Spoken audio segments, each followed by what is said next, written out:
మరో బ్రేకింగ్ చూస్తున్నాం. ఆక్రమణలు చేసిన అక్రమార్కుల పాలిట ఉక్కుపాదం మోపుతున్న హైడ్రా ఆదివారం మరిన్ని కూల్చివేతలు చేపట్టింది. హైదరాబాద్లో హైడ్రా కూల్చివేతలు శరవేగంగా జరుగుతున్నాయి. దుండిగల్ మున్సిపాలిటీ పరిధిలోని కత్వా చెరువులో 170/1 సర్వే నెంబర్లో వెలిసిన 8 విల్లాలను హైడ్రా అధికారులు నేలమట్టం చేస్తున్నారు.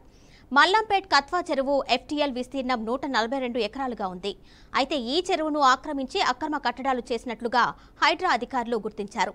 మల్లంపేట్లోని లక్ష్మీ శ్రీనివాస కన్స్ట్రక్షన్ పేరుతో 2020-21 సంవత్సరానికి 320 విల్లాలను కన్స్ట్రక్ట్ చేసిందని ఈ సంస్థ చేసిందని తెలిపారు.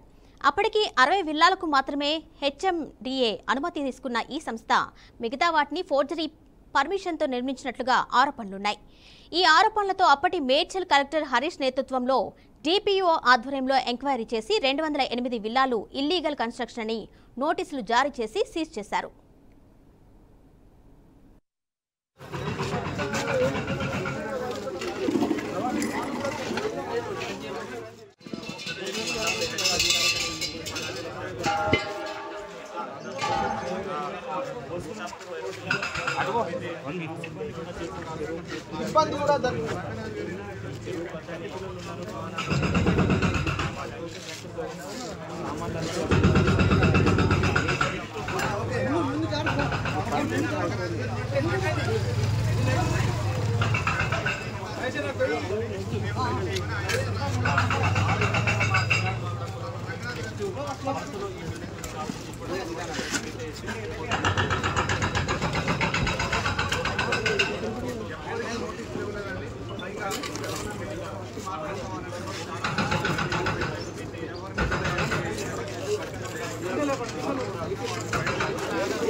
హైకోర్టు ఆదేశాలతో ఈ అక్రమ విల్లాలకు కరెంట్ కనెక్షన్, వాటర్ కనెక్షన్, రిజిస్ట్రేషన్లను ఆపాలని, బ్యాంక్ అధికారులు లోన్లను నిలిపివేయాలని ఆర్డినెన్స్ జారీ చేశారు. చట్టంలో ఉన్న లొసుగులతో దుండిగల్ మున్సిపాలిటీ అధికారులు ధనదాహానికి అక్రమ విల్లాలన్నీ సక్రమ విల్లాలుగా మారిపోయాయని ఆరోపణలున్నాయి. ఏ పర్మిషన్తో సంబంధం లేకుండా ఇంటి నెంబర్ల ఆధారంగా డబుల్ పన్ను విధించి కూడా రిజిస్ట్రేషన్లు చేయొచ్చని కొత్త ఒరవడిని దుండిగల్ మున్సిపాలిటీ తీసుకొచ్చి రిజిస్ట్రేషన్లు చేసింది అని అంటున్నారు. దీంతో హైడ్రా రంగంలోకి దిగి ఈ కత్వ చెరువును విజిట్ చేసింది. ఇవాళ ఎఫ్టీఎల్లో పరిధిలో ఉన్న 3 విల్లాలు, బఫర్ జోన్లో ఉన్న 5 విల్లాలను అధికారులు నేలమట్టం చేశారు.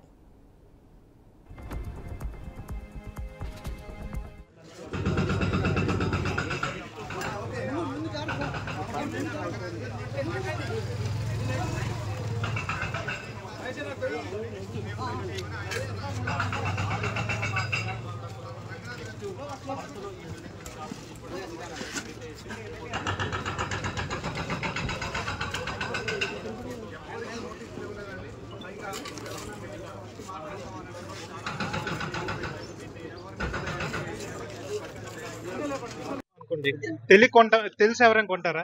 పర్మిషన్ ఎందుకు ఇచ్చారు? ఇప్పటివరకు మీటర్స్ ఉన్నాయి, చాలా మందికి మీటర్స్ ఎలా వచ్చాయి పర్మిషన్ లేకుండా? ఎఫ్టీఎల్ పాప అతను 2 years నుంచి ఉంటున్నారు, అతను మీటర్ ఉంది, అన్ని ఉన్నాయి. ఎందుకు ఇవన్నీ పర్మిషన్స్ ఇవ్వకుండా ఇవన్నీ చేయడం? ఇంత పెట్టి కొనుక్కున్నాం ఆల్రెడీ. మేము చూడండి, లోపల ఆల్మోస్ట్ వర్క్ అంతా అయ్యింది. నాకేం ఇవ్వలేదు, ఏం సమయం ఇవ్వలేదు. మార్కింగ్ చేశారు, డెమాలిష్ చేస్తున్నాం అని చెప్పారు. మార్నింగ్ అయితే ఓన్లీ 6 మార్కింగ్ చేసాం, ఈ బఫర్ లో ఉన్నాయి, సో ఇవైతే ఏం లేవని చెప్పారు. ఇన్ఫర్మేషన్ వచ్చింది తర్వాత తెలిసిగానే స్టార్ట్ చేయండి, డెమాలిష్ ఇవి కూడా చేయండి అని చెప్పారు. సో ఇంత సడన్ గా డెమాలిష్ చేస్తే ఒక్క 1 hour 2 అవర్స్ లో ఎలాగండి సామాన్లన్నీ పోతాయి? మీరు ఎప్పుడు ఇంట్లోకి రావాలనుకున్నారు? సార్ ఇంకా ఎంతవరకు పని పూర్తయింది? ఆల్మోస్ట్ అయిపోయింది సార్. ఇంకా ఒక 10% ఉంది. మేము 2 months లో ఇంకా ప్లాన్ చేస్తున్నాం రావడానికి. హైడ్రా తీసుకున్న చర్యలు మీరు గత 2 నెలల నుంచి కూడా సార్ వింటున్నారు కాబట్టి నాట్ ఎట్ ఆల్ దానికి ఫేవరబుల్ సార్. మాకు అసలు ఫేవర్ ఎందుకంటే మేము ఏంటంటే మా దగ్గర ఇన్ని కోట్లు లేవు, ఇన్ని లేవు. ఏదో సామాన్యంగా బతుకుతున్నాం, లోన్లు తీసుకొని కట్టుకున్నవి. ఇప్పుడు ఆ లోన్ అంతా ఎలా కట్టుకోవాలండి మేము ఇది డెమాలిష్ చేస్తున్నప్పుడు? అంటే హైడ్రా చేపడుతున్న చర్యలు మీకు తెలుసు కదా, దాని గురించి మీ దృష్టికి ఏమైనా అవును వచ్చిందా? సార్, అదే సార్ లాస్ట్ టూ డేస్ నుంచి అవుతున్నాయి డిస్కషన్స్. కాకపోతే మా వర్క్ ఏంటంటే లాస్ట్ 2-3 అవుతాయి. డేస్ కి వచ్చారు, వచ్చి అప్పుడే అడిగారు బఫర్ జోన్ లో ఉన్నవి ఏమైనా ప్రాబ్లం అవుతాదా అని. ఇప్పుడు కూడా అడిగారు, అడిగితే లేదండి ఓన్లీ అవే అటువైపు రోడ్ నెంబర్ 14 మీ రోడ్ నెంబర్ 13 ఆ ముందు 2 అయ్యాయి, దానికి మించి ఏవి టచ్ చేయవు అన్నారు. ఇప్పుడు సడన్ గా వచ్చి ఏవేవైతే క్రాస్ మార్క్ చేశారో అన్ని కొట్టేయండి అంటున్నారు. ఏం జరిగింది అనేది అవగాహన మాకైతే రావట్లేదు సార్. ఇవాళ వచ్చి మాకైతే కూల్చివేతలు జరుగుతూ ఉన్నాయి. ఇది బఫర్ లో 8 ఉన్నాయని కొంతమంది, FTL లో కొన్ని ఉన్నాయని కొంతమంది. ఒక్క అధికారి కూడా మాకైతే చెప్పలేదండి. మేము ఇక్కడ 2 సంవత్సరాలు 3 సంవత్సరాలుగా నివాసం ఉంటున్నామండి. More than 3 years in fact. 3 సంవత్సరాల నుంచి నివాసం ఉంటున్నాం. ఆ కాంపౌండ్ వాల్ కట్టి కూడా దాదాపు 3 ఏళ్ళు దాటిపోయింది. మేము కొనక ముందు నుంచి ఆ కాంపౌండ్ వాల్స్ ఉన్నాయి. ఆ కాంపౌండ్ వాల్స్ ఉన్నప్పుడు FTL ఎక్కడి వరకు ఉందో, బఫర్ ఎక్కడి వరకు ఉందో తెలియదు. మా యొక్క సభ్యులు ఎవరైతే ఉన్నారో వాళ్ళు చాలా మంది ఈ రోడ్లలో విల్లాలు కొనుక్కున్న వాళ్ళు ఉన్నారు. వాళ్ళు కొనుక్కున్నారు అని అంటే వాళ్ళకి తెలియక కొనుక్కున్నారు తప్ప ఇది క్లియర్ గా బఫర్ ఇది ఇలా ఉంటుందని అంటే ఎవరు కొనుక్కోరు. ఒక బోర్డు లేదు, ఈ చెరువు ఇక్కడ వరకు ఉందని కానీ, ఈ బఫర్ ఇక్కడ వరకు ఉంటుంది అనేది కానీ ఒక బోర్డు ఉంటే ఎవరు అది కొనుక్కునే అవకాశం లేదు. ఈ ప్రక్రియ వల్ల సామాన్య ప్రజానికం అయితే నష్టపోతున్నారండి. క్లియర్ గా ఇప్పటికైనా మాకు వచ్చి ఇది అని మాకు క్లారిటీ ఇచ్చేస్తే దాని మీద ఎటువంటి యాక్షన్ తీసుకోవాలో దానికి మేము ప్రిపేర్ అవుతామండి. ఇప్పటి వరకు అయితే మాకు ఎటువంటి సమాచారం లేదండి. కూల్చివేతలు కొనసాగుతున్నాయి. మాకు ఎటువంటి నోటీసులు ఇవ్వలేదండి. మాది యాక్చువల్ గా రోడ్ నెంబర్ 2 లో ఉంటుందండి. ఇంకా చెప్పాలంటే రోడ్ నెంబర్ 1 లో కూడా గవర్నమెంట్ ల్యాండ్ అని కూల్చేశారు. దానికి HMDA పర్మిషన్స్ ఉన్నాయి. HMDA పర్మిషన్స్ ఉన్నాయని చాలా మంది ప్రజానీకం దాంట్లో కొనుక్కున్నారు.